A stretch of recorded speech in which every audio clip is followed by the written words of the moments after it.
Yeah, we are here today on Easy Awakenings with Stephen Tatman Whites. So this is our first interview since Adam King, right? We haven't had anybody else on here since then. Aside from the documentary. Yeah.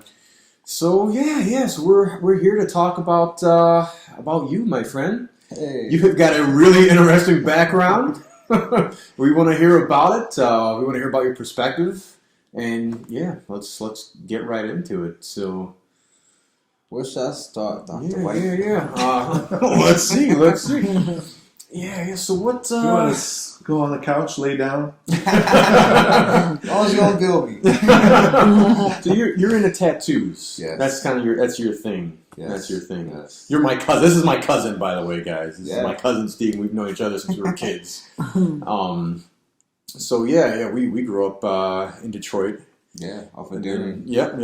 I moved out to the suburbs. You stayed. You guys moved into the west side, and then from there, we've stayed in touch for a long time. But you've definitely, we've both led interesting lives, but yours has definitely been book worthy. I definitely hear that sometimes. Yeah. So what got you into tattoos? That's something I kind of. Like, I always knew that you drew, like you were always drawing on paper. You drew me some beautiful artwork when you were in the joint. Oh yeah, and yeah. And then, but when did you start doing tattoos? I don't know. The very first time I practiced doing a tattoo, I was 14 years old, and I had a group of friends who always wanted tattoos, and we definitely was too young to grab them back then. So we all grabbed knives and erasers and started carving stuff into our bodies. Those are our very first tattoos, and it was, to me, it was Did more you dip them in anything? Oh no. These were men. Yeah. These were men doing It's like the old school, like the Polynesian thing. They used to take it was a needle, right? And they dip it in the ink and then somebody would tap. Oh wow! Yeah, I do remember. That's what made me think of that. No, the very first thing I used was a butcher knife. Yeah. He was giving you credit. He was saying it was a cultural ritual. You just wrecked that. It was only so educated. We definitely probably should have. I probably shouldn't. Compared to what I actually got back then, because at that time I think I put a cross on my arm. 98. Did it heal? Well, parts of it did. Like, you still see the Stephen right here. Oh, wow, I see. It looks like alien writing now. Yep. Over the years. Hieroglyphics. I had a whole name going all the way across my back. Oh, God, we carved some stuff into our bodies. Yeah. But my very first actual tattoo, so to speak, I was in prison. I was walking across the cube and I saw this guy doing a tattoo, and it just my very first live action tattoo. And I just thought it was so unique. I got captivated right then and there. Yeah. And I paid him a couple of things to show me how to make my own gun, and I went back to my own cube and I made my own very first tattoo. By gun. What do you mean by gun? Let's clarify that for people. The feds are going to come knocking. I know, right? It was a spoon, some string, a tape player motor out of it, some ink that we got from Inkcraft. After you let it sit and dilute, you could take the stuff at the bottom, and that's your ink. And this was my very first tattoo I ever did. Took me a week to do. Wow. I did it myself. The boobs. Yeah, the whole tattoo. Now, what is that? What was your inspiration? Did you see Guardian that? Angel. Guardian Angel, Oh, okay. yes, most definitely. Was it all from memory? Is it something that you created in your mind and thought you would put it on your arm? At that point in time, I knew I wanted one because I knew the experience I've been through. Even me being in prison was still a blessing by itself. I was supposed to go for 20 years, which I'll still be locked up right now. Wow. I ended up getting 2.5 to 4 years. Yeah. So I always felt as though I had a guardian angel behind my back, always. So that was going to be my very first tattoo I gave myself. Where were you? Like, where did you serve time? It was in Michigan. Michigan, okay. I went through 4 different prisons. Ojibwe, which they call Ostabaway. What could a name like that? Jackson. It was 2 other prisons. I forget their names. Oh my god. Now, why were you at different prisons? Well, like, is that something that they do? no, that's something I decided to do because it's better for me to jail there. the more time you spend in one spot, the more crazy you end up getting. So I decided every year I would get into a certain amount of trouble. Yeah. So I go to another prison, and by the time I got used to it, a year then passed. And I only had 4 years to do. Kept you busy. Kept me busy. Yeah. It's good to keep the mind active instead of being stuck in walls. Is it something they let you do? Well, they kind of have no choice. But he's saying he was causing trouble to get himself. I It was gotcha. strategic trouble, so Yeah, it was good I trouble. guess Yeah. Once you know the ins and outs of things, you know the type of trouble you can get yourself into without actually being in real trouble. Yeah. As long as I knew I had to do, because I had to do certain stints in the hole, and I would spend 6 months in a room that's not even a quarter of this size. 6 months? Yeah, by yourself. Oh, every God. single day. Yeah. Every single day.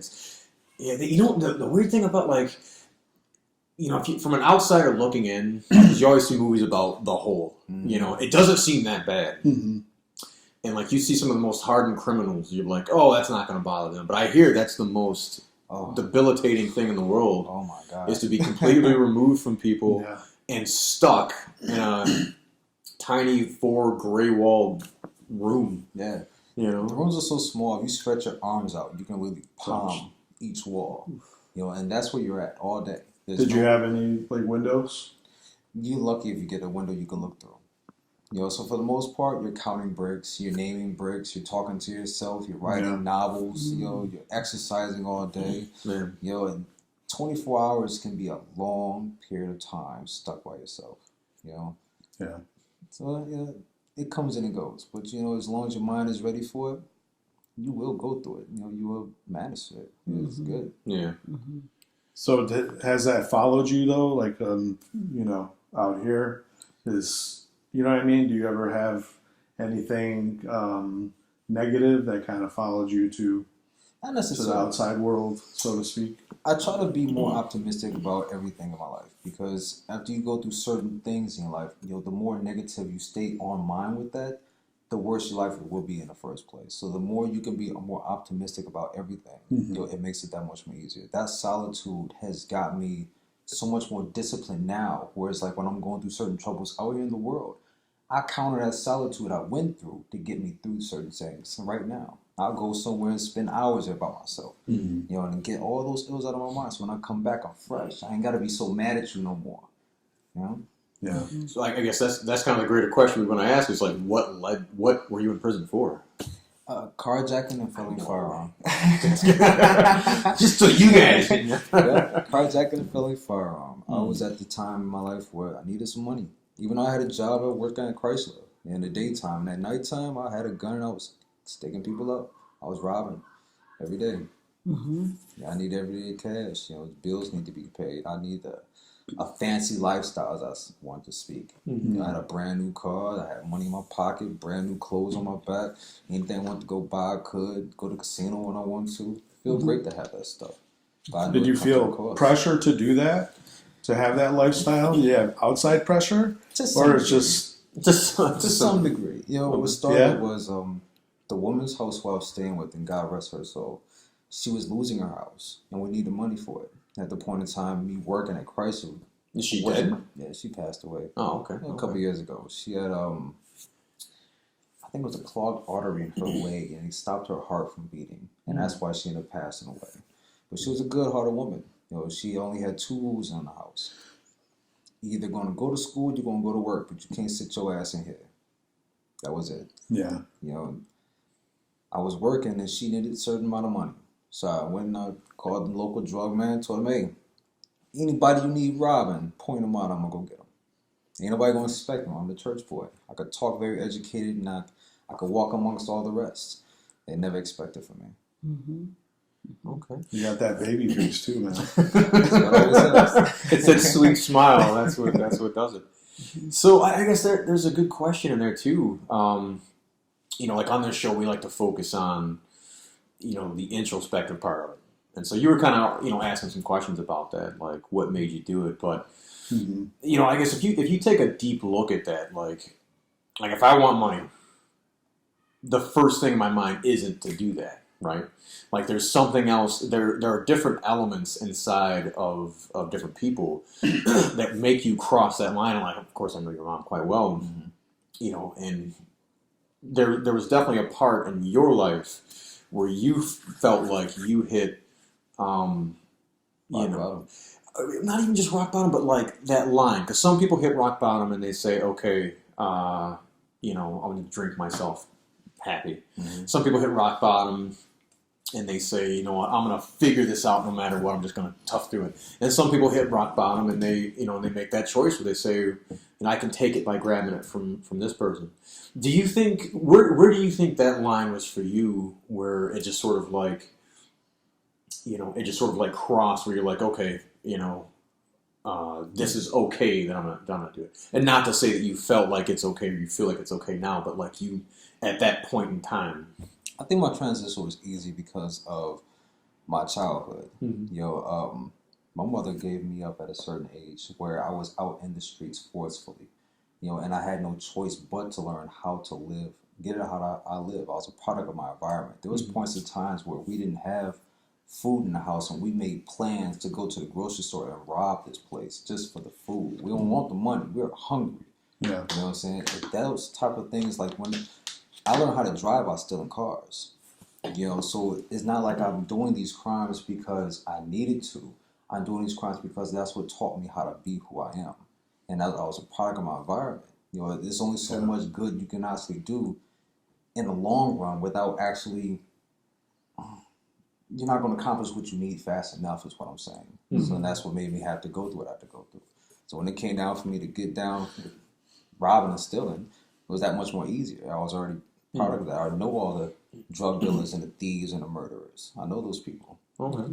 So it was really a form of survival. Without a doubt. Yeah, absolutely. I mean, it's like, well, if I don't do this, there's going to be nothing else. There's going to be nothing available for me. And if I'm going to survive in this world, this is what I need to do. Mm-hmm.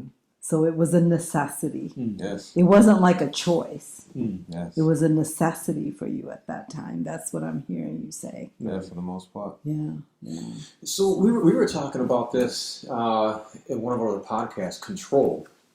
Would you say there's an element, and it's kind of like what you're talking about in terms of there being like a necessity to kind of, drive into that lifestyle to get what you needed?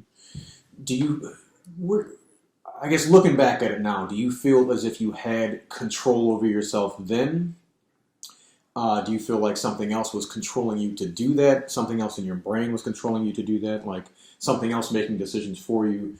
And I guess how do you compare that to where you are now? I always felt I had control over it. I don't feel like there was never a point in time where there was a gun to my head making me do these things. Because we all have options we can take. Those are the choices I decide to take with knowing the repercussions that can come from it. If I know walking across that street, I just might get robbed, but I just might not get robbed. I might still walk down that street anyway. So I always had control over my thing. Even when I went to prison, I went in with a smile on my face, knowing that I'm gonna be all right. I made this decision. I got caught. All right, well, You were fully accountable. fully, why not? Yeah. It wasn't like you were trying to blame anybody else. No. One of my major things in life was trying to find what a man is supposed to be. Even though I'm doing the wrong things, a man's supposed to be able to stand up for whatever he's doing.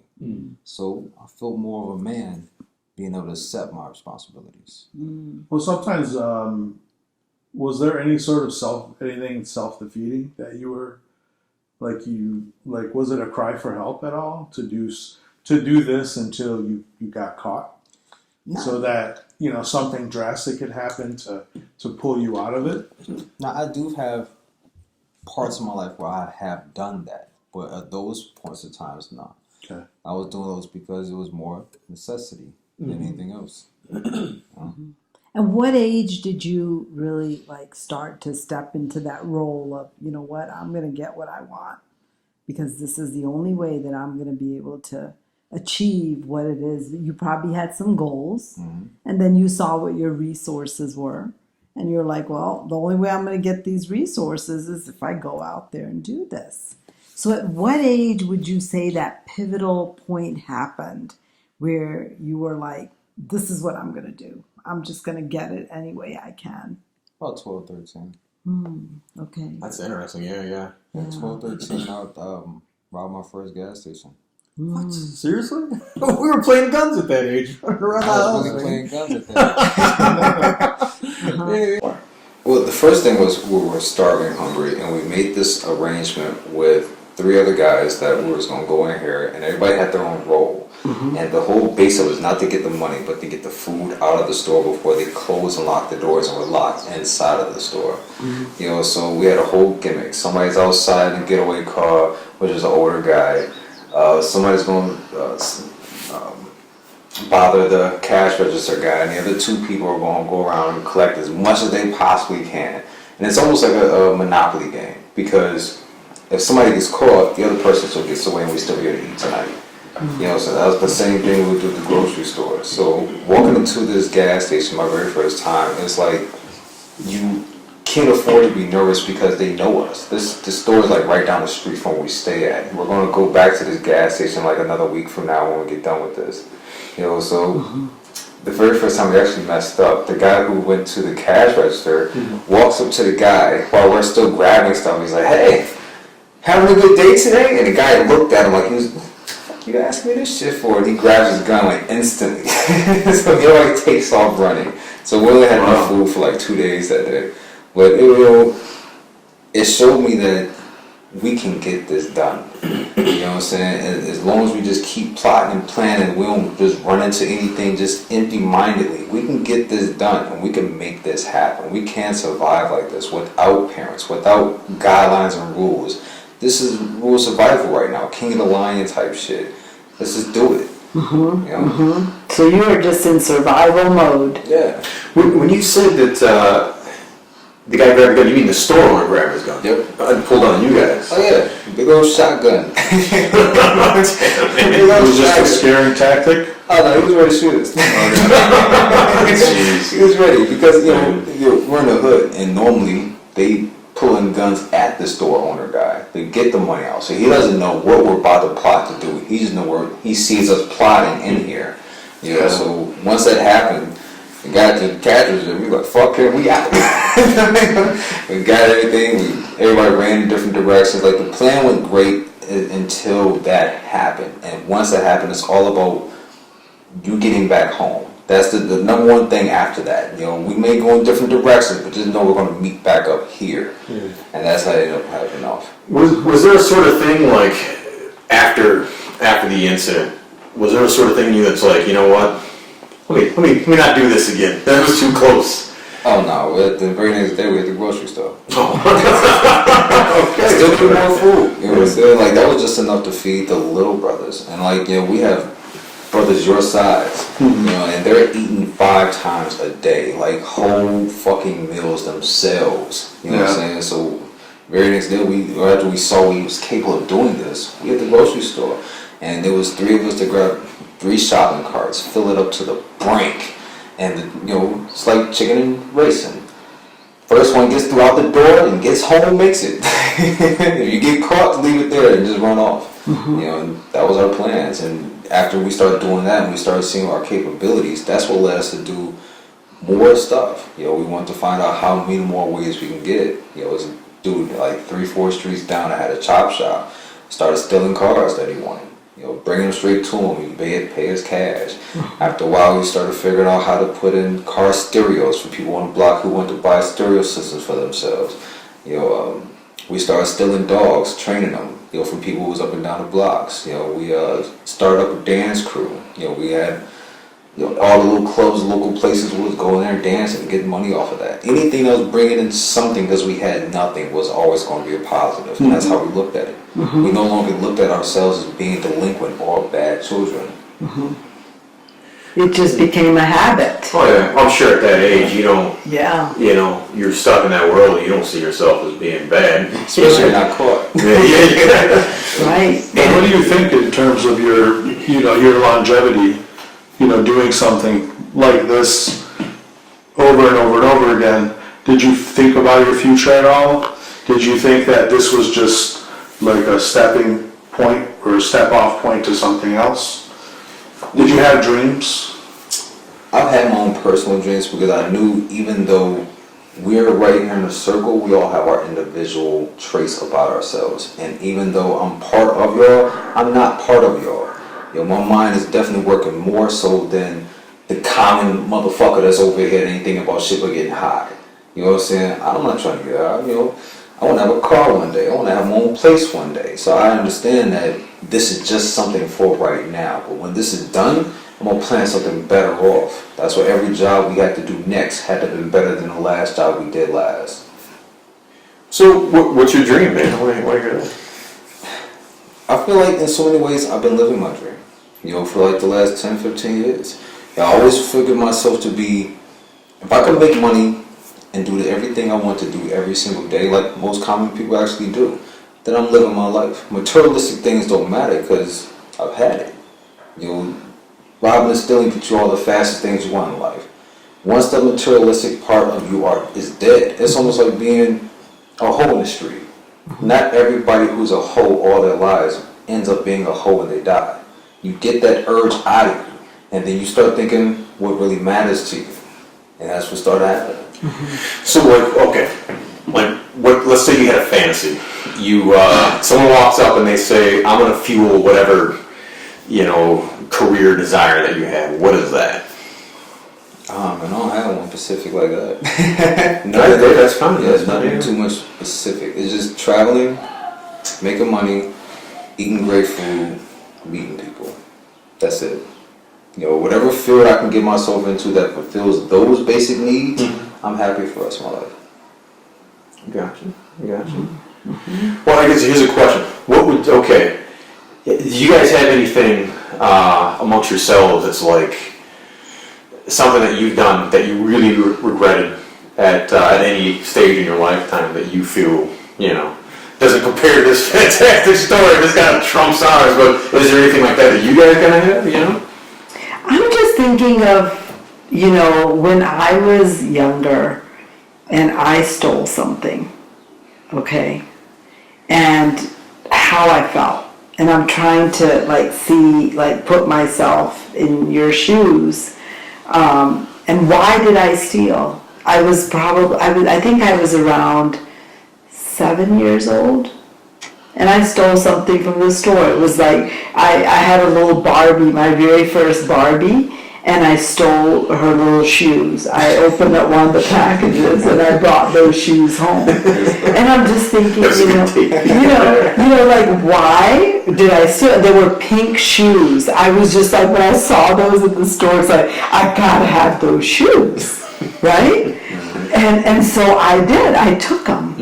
And my mom saw them the next day, and she was so upset with me. Wow. And I'm just thinking, if I had not had that happen, what else would I have? Would I just have kept stealing? Would I have just been like, this is a great way to get stuff? You know what I'm saying? But she made me take it back to the store. She made me apologize. And that was like a lesson that I learned.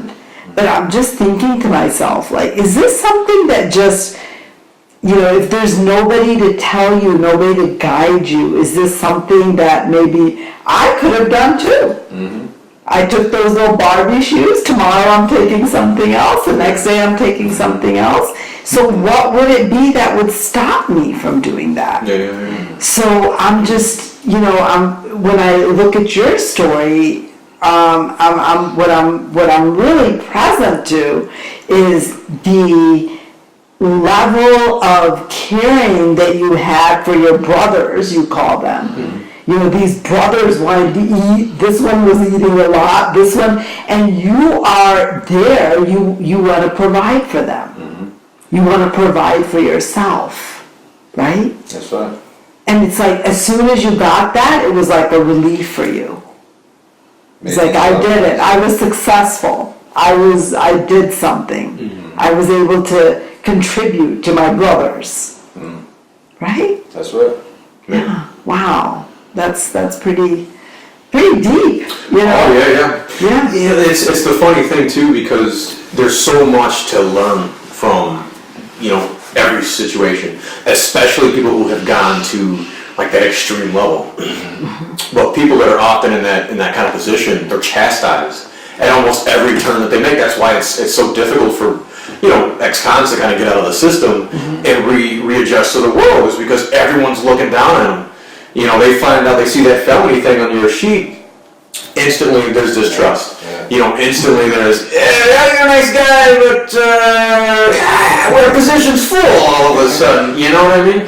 But there's so much to learn from someone who's been in that place, and there's so much to learn to see that, it's not just about, I'm an evil villain walking around trying to do bad. It's like, there are reasons behind it. And the reasons, you were a dumb fuck kid at the time, right? You didn't have the proper guidance. But the truth is, what kid's not a dumb fuck kid at that age? You know what I'm saying? Who's not? It's just some people are in a position, like you were saying, Roz, they don't have that intervention, or they're just surrounded by the wrong influence. And like that can take you down that kind of path. Choices. And choices, exactly. Exactly. The lack of choices. Exactly. Right? And the we had the food, that's one choice. So we had to make another choice. And food is the very basic. If you don't have food, Exactly. Yep. you're done, right? So that's like a survival instinct that kicks in. So I know for myself, I didn't really, people probably may get mad at me for saying this, but I didn't really have any role models growing up. Yeah. It was just what I watched on TV, so I made fictional characters be my role models and people to emulate. Yeah, and that's how I learned moral lessons. Because I came from a really big family, 8 kids, so it was kind of survival in a way in our house, because we're all sort of vying for our parents' affections, and we're one bathroom in a really small house. So your whole family, you got one bathroom? One bathroom. And we had a 2-flat actually. But my dad rented up the upstairs flat. So, and that was taken.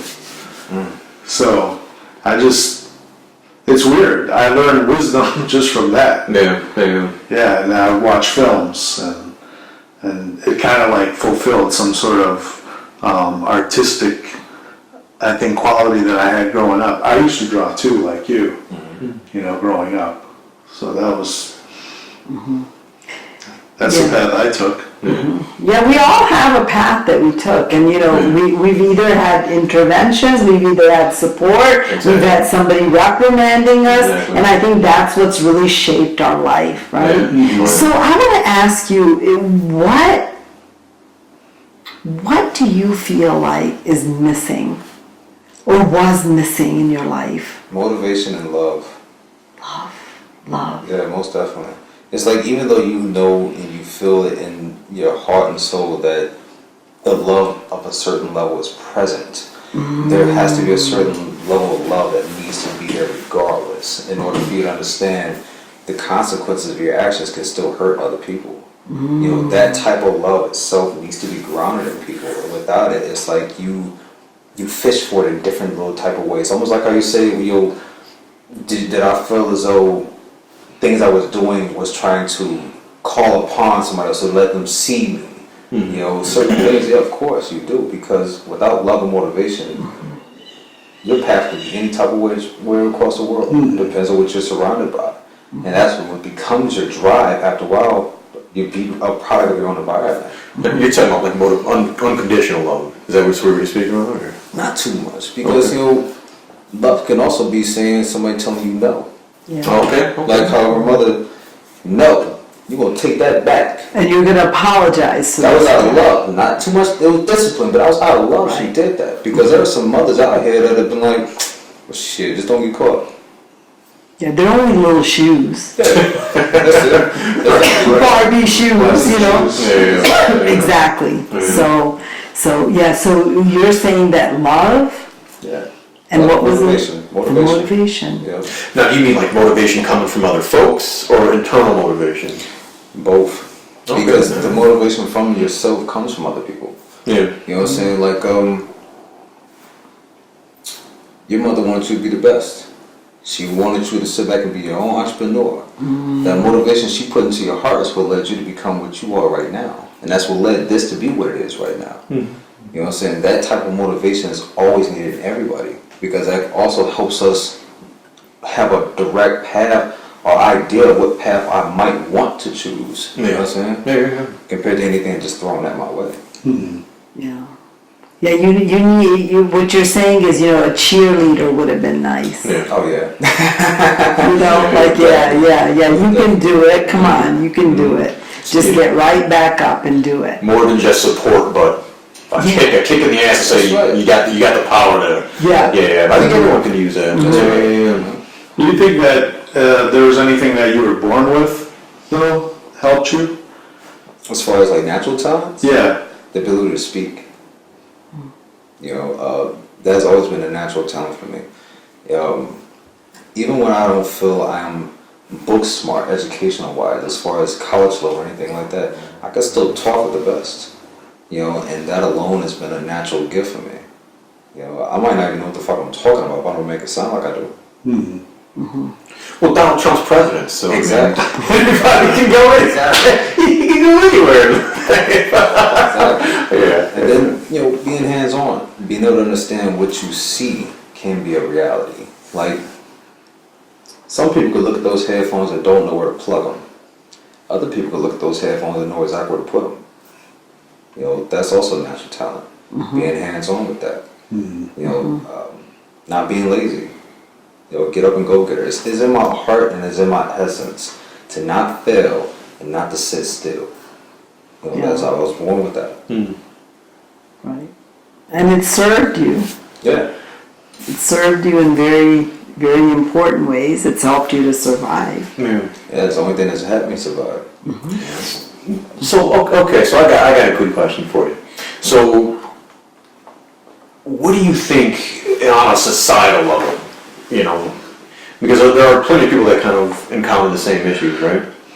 On a societal level, what do you think is missing amongst us? The American culture that and have seen, not just in Detroit, but in other cultures as well, because they're equally as much a part of what created this environment. What do you think is missing that sort of stops? I mean, do you think it's a product of culture that sort of enables people to kind of go down this kind of path and end up like that, to not feel like they have options to reach out?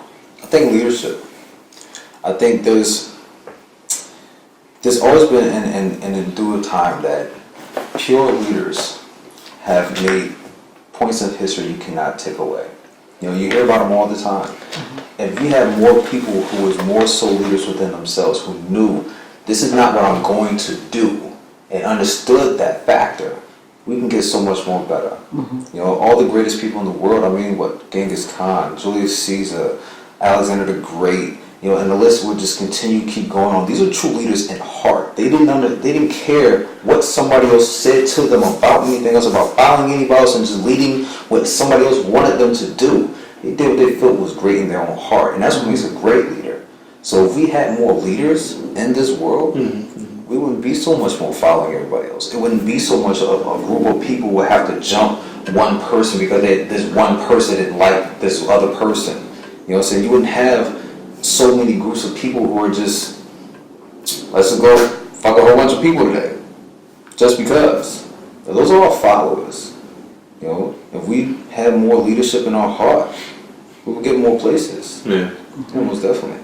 So do you think, I guess let's take a look at Detroit, as it's a place that's crime-ridden. It's kind of coming back now, folks. Detroit's not a bad place. It's not so dangerous these days. There's some good spots to it. Downtown's awesome.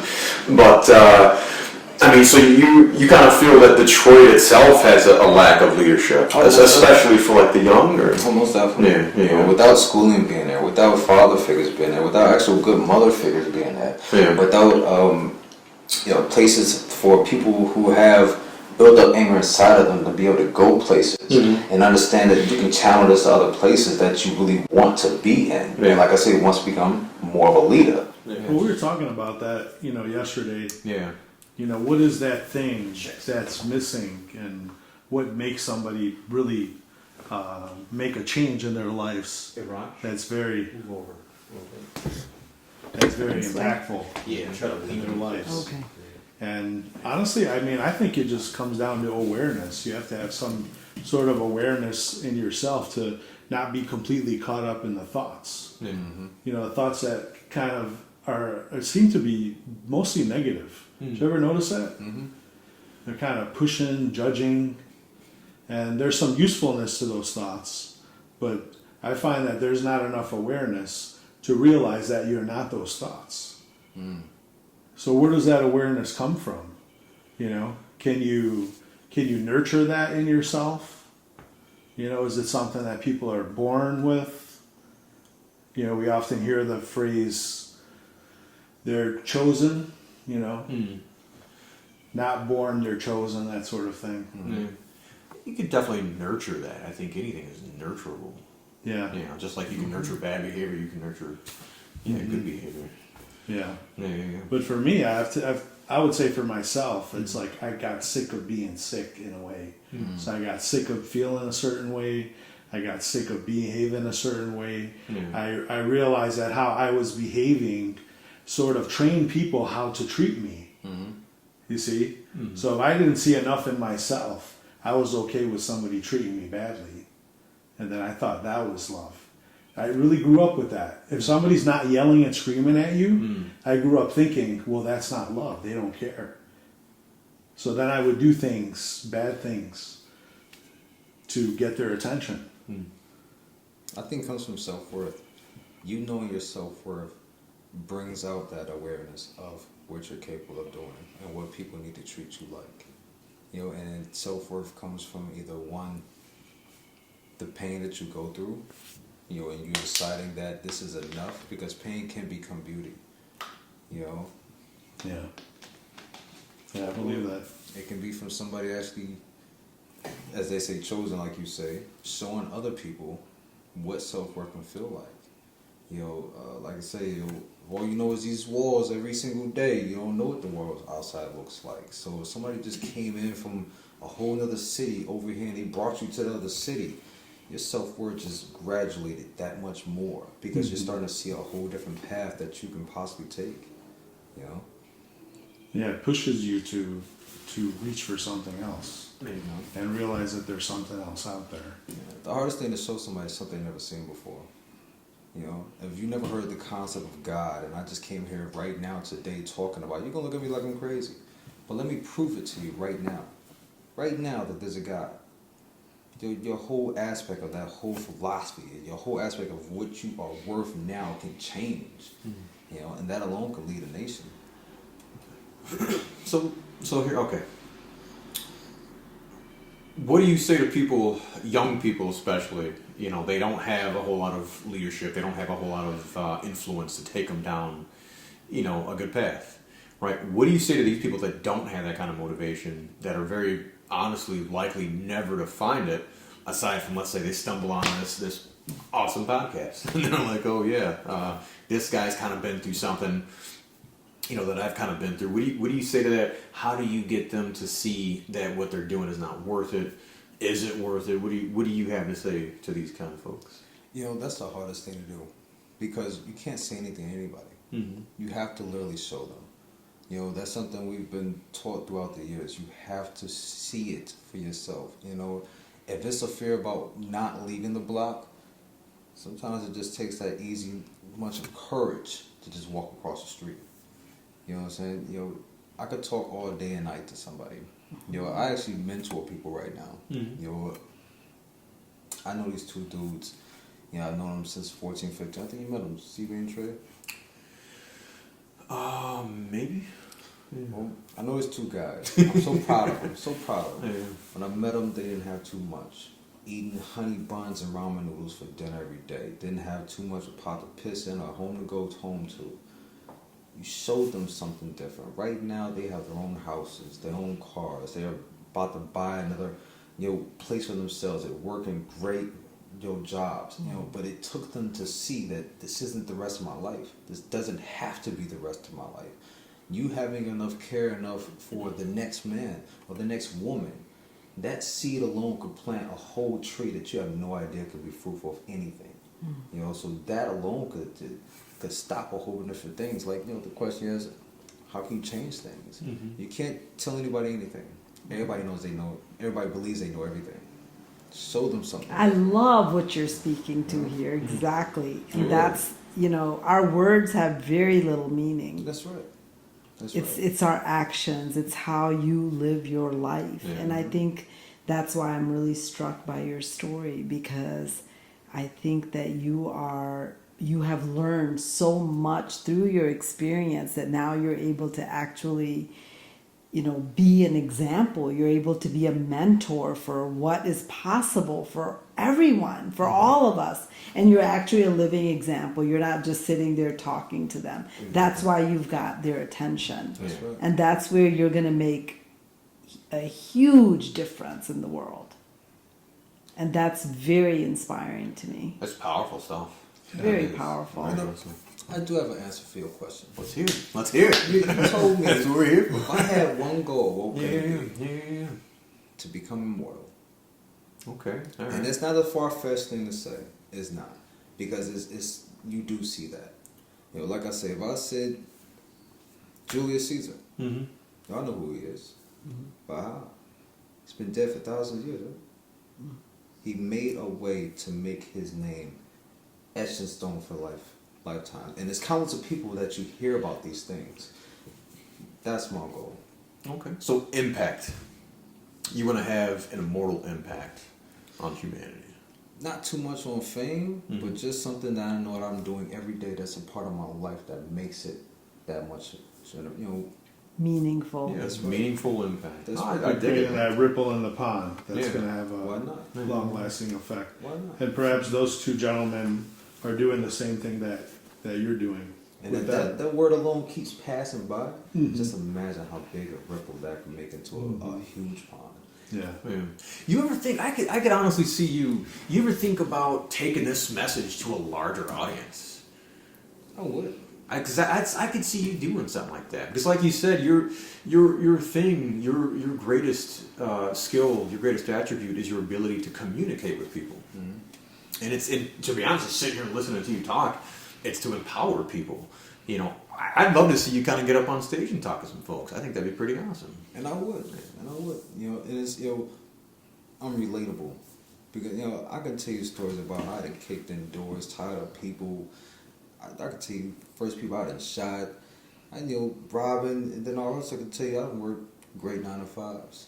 Put in back pain and sweat and tears, working 12-hour shifts day and night just to pay bills. I can tell you countless of nights I'm sitting back, you know, loving my kids. You know?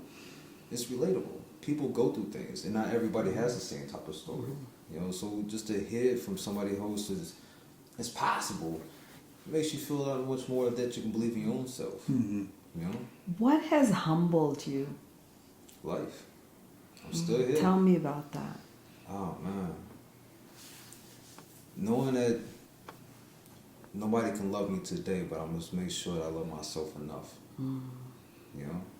And that alone can generate somebody else to love me. That's good. That's good enough.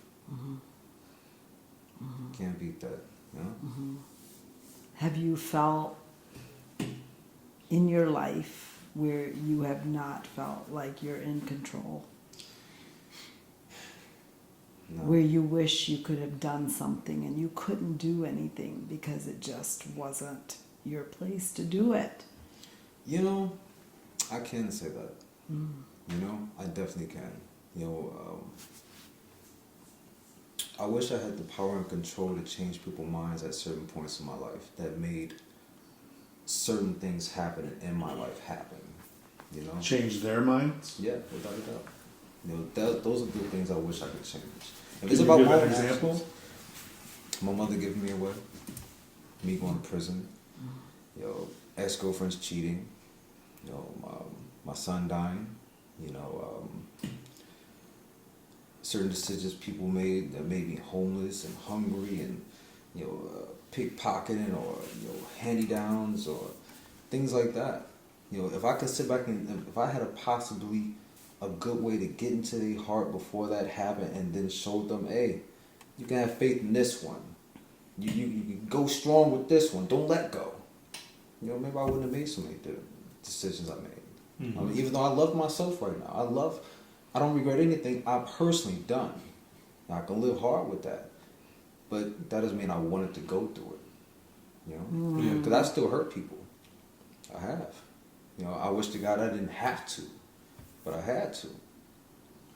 So there are two things that you mentioned that I definitely want to go into. So the one, so you say your mom, you say she gave you away. What do you mean by that? My mom first gave me away when I was around 6, 7 years old. I think I came back to her around 12.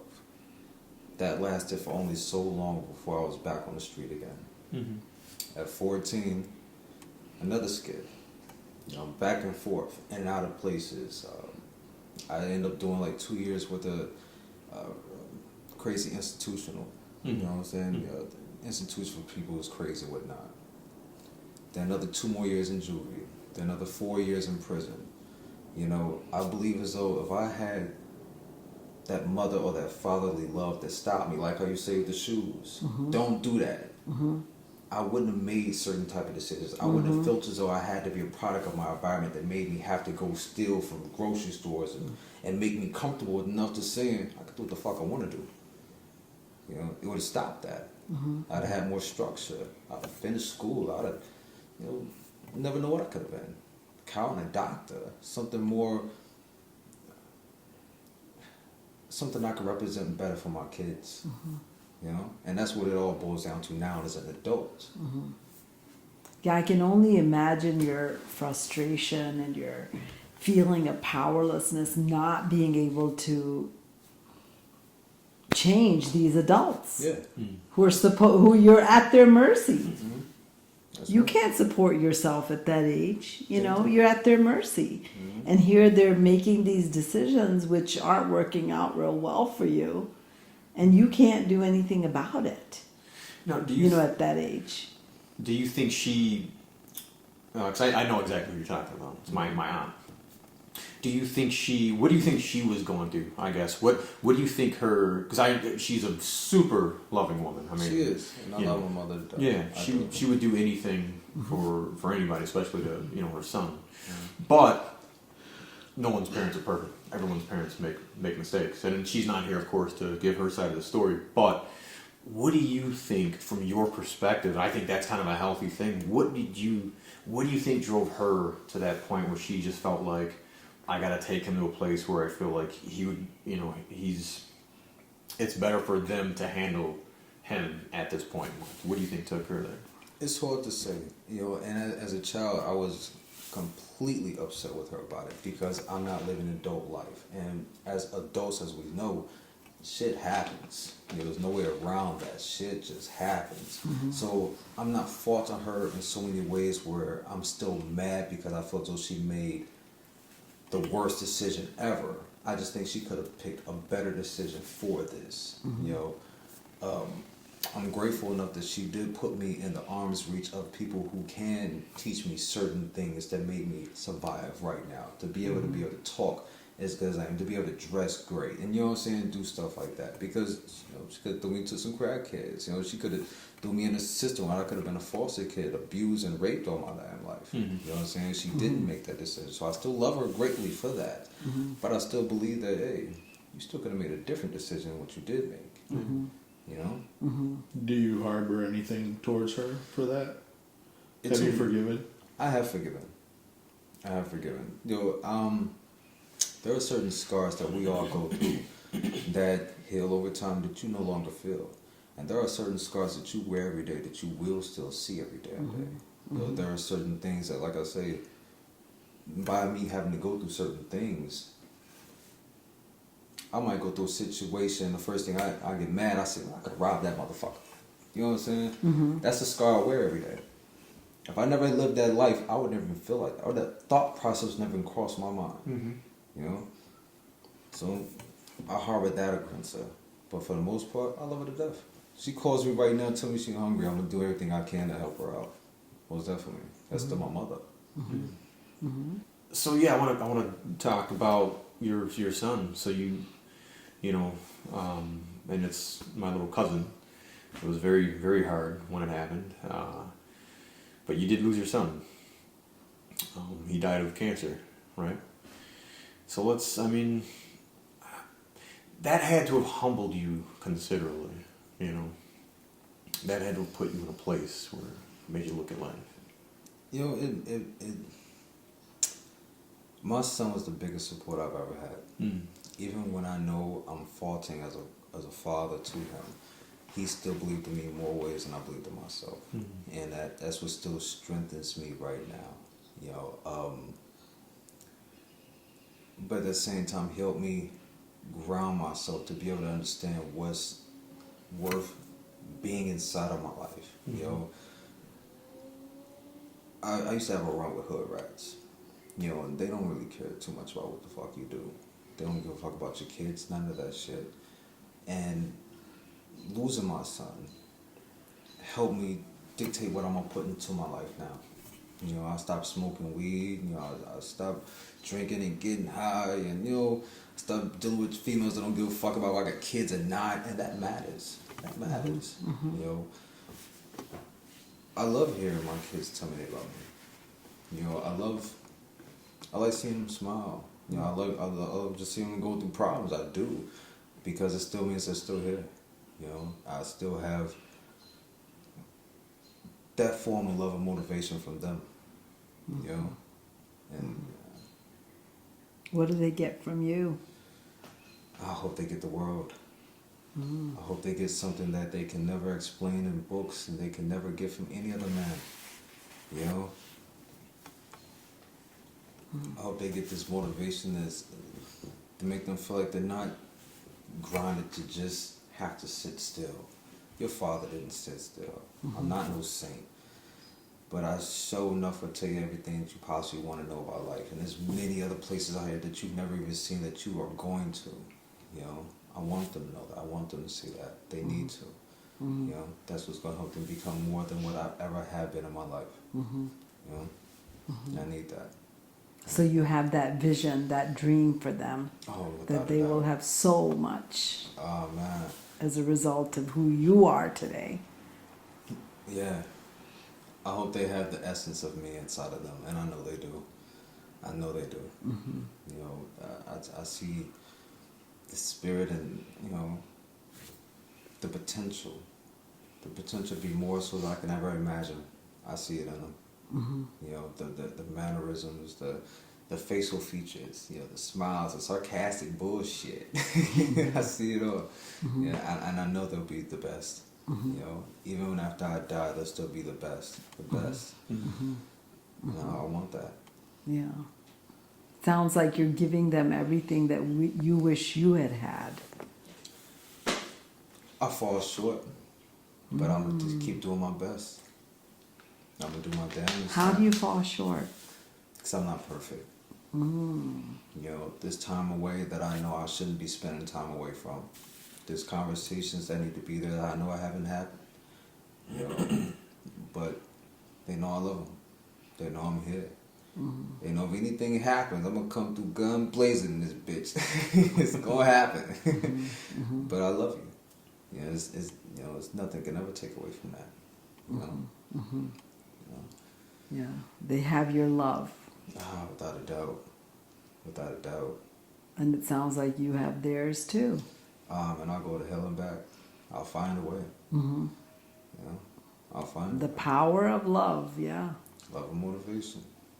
You know? You know, And I love the fact that you're saying, well, I'm not perfect. no. You not my know, fault. I used to have a professor in college, and he was teaching child development. And I remember walking out to the parking lot with him one day, and I said, you know, your 3 sons must be the luckiest kids, because he was such a good, like, father, it seemed. And he looked at me and he said, "There's no such thing as a perfect parent." Nope. He said I was good enough, and I'm like, if Dr. Fink is good enough, then I, because he just to me just looked like the top, the cream of the crop in parenting, and so I think that speaks to that I think that you've been good enough. And and I'm so sorry to hear about your son who passed away. How old was he when he passed away? 13, 13. And when did this happen? 2 years ago. Yeah. And how long was it when he got diagnosed, and how long did you have with him before he passed away? About a year and a half. So what was that year like? Well, he stayed in Texas, Okay. and when he got diagnosed, there was only so much conversation I could possibly do over the phone because of medication, everything he was doing. And like I said, I wasn't the perfect father. It was things away that I had that I shouldn't have taken. But the moment I found out that he was in a position that he might not come out of, I stole a car from here with no license, bad tags, and drove all the way down to Texas. You got me fucked up. I'm on my way. And I spent some time with him. And when I first walked into the room, he wasn't able to walk for weeks. When I first walked in, and he jumped up and he jumped into my arms like, "Dad!" He didn't know I was coming. Oh, that Oh was my God. beautiful. And it was the last video and last time I seen him. A month after that, that's when he passed. A month after that. But every day I was there. I feel like he felt like he was in a zoo. Like he was excited. He was just happy. He just wanted to do stuff with me. And it tears you apart, but it also builds you up. It does. It lets you know once again your self-worth. What means something to you. That pain can become beauty because it could turn you into something great if you allow yourself to understand this is your reality. What are you gonna do about it? Yeah, I think it took you a while to even accept, what this was going to lead up to. I mean, it sounds like for a while you thought, oh, he's going to get better, he's going to get better, right? You just don't think of a child like being in that situation where they're going to be leaving this planet, passing on. So I think maybe when you finally realized it, and then you drove down there, it's like, wow, like this is happening. I can't even imagine how you must have been feeling at that time. I feel like the biggest person who loved me the most was leaving. I felt as though I was about to be empty without him. Even though I know I have 2 other kids, I know it. He's the oldest, and he had so much love and unconditional love and support. Even to the part where it's like I couldn't be able to do certain things for him. He would tell his mother tells me still to this day, don't worry about my dad. He's doing the best he can. He'll be alright. He'll be alright. And I love that. He had it. He understood it. Our times together meant the world to him. And it's like I can't promise you everything in the sun. I'm not rich. I'm nowhere near it. But I swear to God, you're gonna feel like we've had the best $1 million day ever. Every day you're with me. Every day you're with me. Even if we just walked to the park and just played cops and robbers, or got on a swing, or went bike riding, or went spray paint some fucking house somewhere. It's that freedom, that ability to know that you're loved and you can feel comfortable. No, I'm your father. Don't fuck up around me. I'm gonna beat you. Not just beat my kids, but I'm gonna punish you, but I'm gonna love you. I'm gonna love you. I want you to be honest with me. Be able to tell me anything under the sun because that's what I'm here for. And they respect that. They do. And I love it. I just took my daughter to father-daughter dance just last year. Oh my God, we had a fucking boy. We dressed alike and was out there dancing. She stepped all over my shoes and fucked them up, but we had a fucking great time. We did. Little pigtail headed ass. But you treasure those moments. Those moments let you know once again your self-worth, what you are capable of out here doing.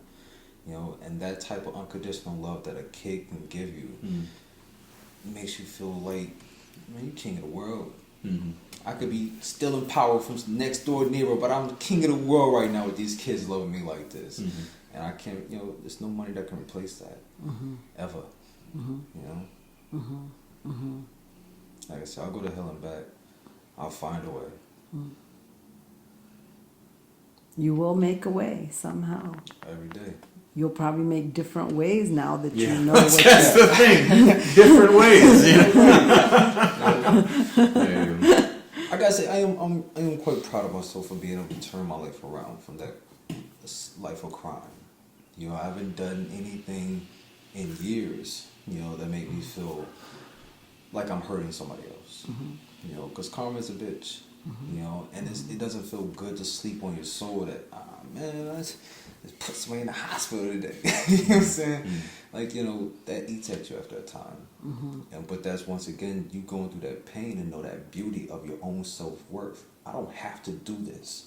I don't have to be a product of my environment. I can come from there. I can learn from that. I didn't have my scars when I was young, and, you know, forgive me for that. But I can still make something better right now. And even if so, I could show other people that there can be a better type of life. So this generational thing of being caught within that bullshit can stop to some degree. Even if I can't change the world, I'm gonna change these souls right here, and I can live with that. You know, I can sleep easy now. I don't have the nightmares. Right. You know, there's a saying that, you know, when you're filled with pain, that's all you can give out is pain. Yeah, That's right. That's all you see. That's all you can do, really. There's something to it as well. I think that probably one of the greatest lessons out of this is that, you know, if people don't feel like, for one, that they can be a part of the society that they're trying to reincorporate into, if they don't feel like their voice matters, you know, if they feel like they've been at the bottom and that they don't have anything to say after, or no one's going to listen to them, you can't expect people to change on it. You can't expect people to make better choices. So it's so important that people have, especially people that have been in really difficult positions, or people that have fucked up on their lives so bad that they feel like they can still be human, that they can still voice their opinions, that they are still worth being heard. That's the path towards redemption. That's the path towards changing your life and making changes. Because like you said, when you were young, you know, it was the fact that you didn't feel like you had someone to turn to, that you didn't feel like you had someone who could course correct you when that was gone. And we've talked about this before, where it's so funny how those tiny little things that we do when we're young, people look at him and they go, oh, he's just a kid. He's just, that's what boys do, or that's a silly girl emotion or something. But it's amazing how those things turn into the grave sort of decisions, those really horrible emotions that we harbor. It's amazing how those little things that happen when we're young turn into these big events in our life when we're older. And so it's important to take a look at that. Maybe those little things that happen, the things that we should have changed when we were young, or should have been changed for us when we were young, or helped out when we were young, maybe that's the thing that needs to happen when we're older too. Those are the things that need to be remedied in order for us to move on with our lives, and to grow from it. Especially, as an individual, you have to, of course, take responsibility for your life and move on from there. Your actions are your actions, busted or not. Even not with crimes, even just things of emotion, of grave emotion. If you're dealing with emotion, it ultimately is your responsibility. But as a society, as people watching, this podcast, as people who are taking a look at other people in their lives, if you want to know what's the greatest thing you can do for someone else, it's to just listen to them. Let them be heard. Let them know they are human and they are just as valid, and just as worth just as much as anybody else out there. That can do a hell of a lot for some folks. Yeah, no doubt. Yeah. We don't know what somebody's going through. We don't know the challenges they're facing. And I think just, I don't think it would help you if you just sat there every day and just talked about, you know, like, oh, I did this and I did this bad. I mean, you're accountable for what you did, and you're very remorseful for the people that you hurt. But at the same time, I think that you have a healthy outlook on, you know, how it happened, why it happened. You have some insight into that. And I think with that, I mean, you can move mountains. I mean, because you can prevent so many other people from following that same path. Maybe there's a little boy out there just waiting for somebody to just tell him I love him, and he's thinking about going out there and robbing, you know, the gas station or robbing a bank or something, you know, just to survive. What would you say to that little boy? Don't believe in the hype. Don't believe in what you just see right now. There's always bigger things out there. It's always. You know, the time that you get in repercussions, repercussions off of the dumb stuff that we do never amounts to what you really are getting at that moment. You know what I'm saying? It's hard to find something to believe in, but believe in yourself. You know, if nobody else comes around, that's all you really fucking got. Believe in yourself. Believe that you're worth that. Believe that somewhere down the line, somebody's gonna love you like how you want them to love you. You know what I'm saying? It may not be happening right now, and it may not feel like it's ever gonna happen, because when people are going through things at that moment, it feels like eternity. You know, it's going to happen. Everybody gets loved. Those crackheads and street hookers out here that's loved to death by somebody.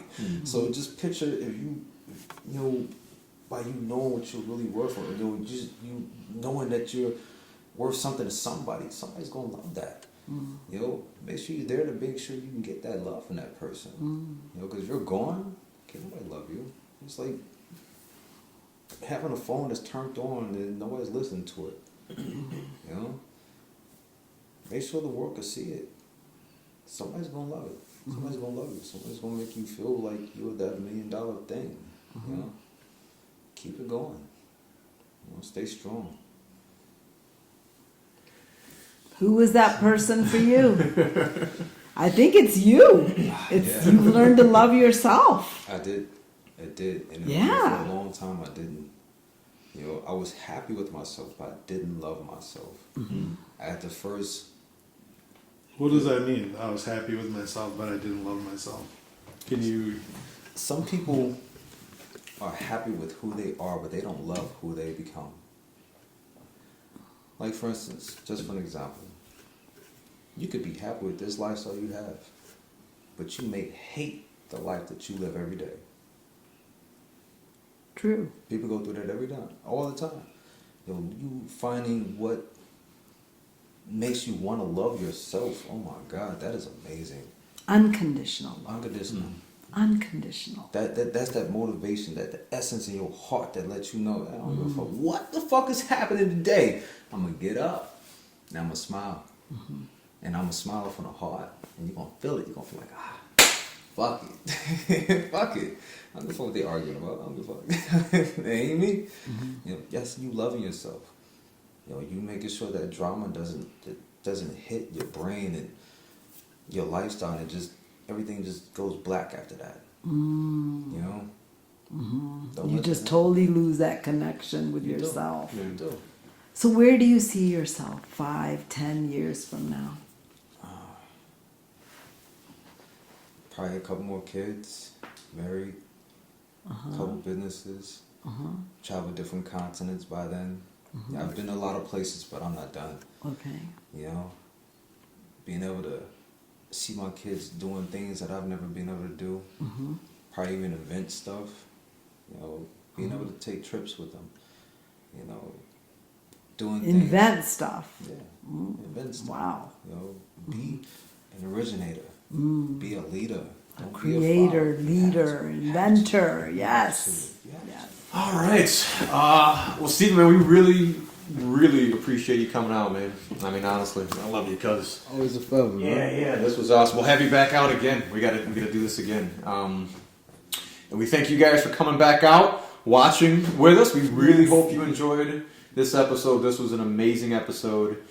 We got plenty more to come. Make sure to check us out on Instagram at Easy Awakenings 1, Facebook, Easy Awakenings. Check out our website, www.easyawakenings.com, and our podcasts are now on Spotify. They're on Apple Podcasts and on Anchor. So, And thanks a lot. beauty begins the moment you decide to be yourself. Hey, man. Wait, there it is. There it is. Stop. We'll post it up. That's pretty good for this session. Yes. Hey, man. Beauty Yes. begins the moment you decide to be yourself. I dig it. I like it a lot. Yes. I like it a lot. Okay, I do shout out. Yeah, no, please. Shout Anybody out. look for any tattoos, you can look for me at Showtime to Ink. That's SHOTIME 2 Check me out. I'll come straight to you. Do you want to give a number or no? Yeah, why not? 313-982-2861. Holla at me, yo. All right, awesome, great tattoos. Maybe we'll put some links to your tattoos for examples in your Facebook page. What's your Facebook page? Stephen White. I travel state to state too. All right, awesome guys, awesome. We hope to see some more of you soon. You should write a book about this, man. This is some awesome stuff. I'm telling you. But yeah, we'll talk to you guys soon. Take it easy. Bye-bye.